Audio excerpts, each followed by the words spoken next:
जो पत्र लेखन के प्रारूप के हमने कई उदाहरण देखे प्रारूप अनुसार। उसके बाद यह निम्नलिखित बिंदु सामने आते हैं जिसको मैं कुछ संक्षिप्त बिंदुओं के आधार पर बताना चाहूँगी।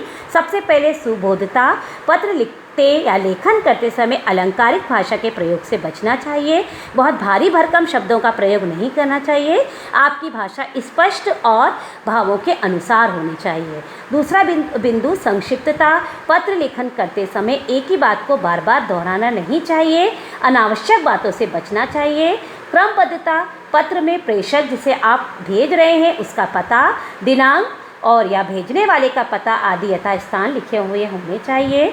फिर विनम्रता। शिष्ट और संयत भाषा का प्रयोग के साथ साथ विनम्र शब्दों का प्रयोग करना चाहिए। आप भाषा ऐसी हो कि आप किसे लिख रहे हैं। यदि आप प्राचार्य महोदय को लिख रहे हैं तो वैसी भाषा का प्रयोग, संपादकीय को पत्र लिख रहे हैं तो उसी तरह से भाषा का प्रयोग होना चाहिए।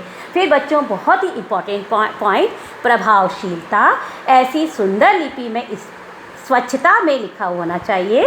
आपका प्रेजेंटेशन के बच्चों 1 अंक है जो कि बहुत ही बोर्ड में ये देखा जाता है कि आपका प्रेजेंटेशन कैसा है, आपका प्रभावशीलता कैसी है। इस प्रकार बच्चों आखिरी में हम इसको शॉर्ट में समझेंगे नोट्स। पत्र लेखन में सरल और छोटे वाक्यों का प्रयोग करना चाहिए। इधर उधर की बातें ना लिखकर आवश्यक बात ही लिखनी चाहिए। पत्र के विभिन्न भाग समान होने चाहिए और व्यक्तिगत पत्र आत्मीयतापूर्ण होने चाहिए। यदि आप बहुत क्लोज लिख रहे हैं तो आपका उसमें आत्मीयतापूर्ण भाषा होनी चाहिए और पत्र के वाक्यों में संबद्धता होनी चाहिए। पत्र के जो वाक्य हैं वो एक दूसरे के निकट हों, वह दूरियों से निहित हों। पत्र की भाषा पाने वाले के मानसिक स्तर के अनुरूप होनी चाहिए।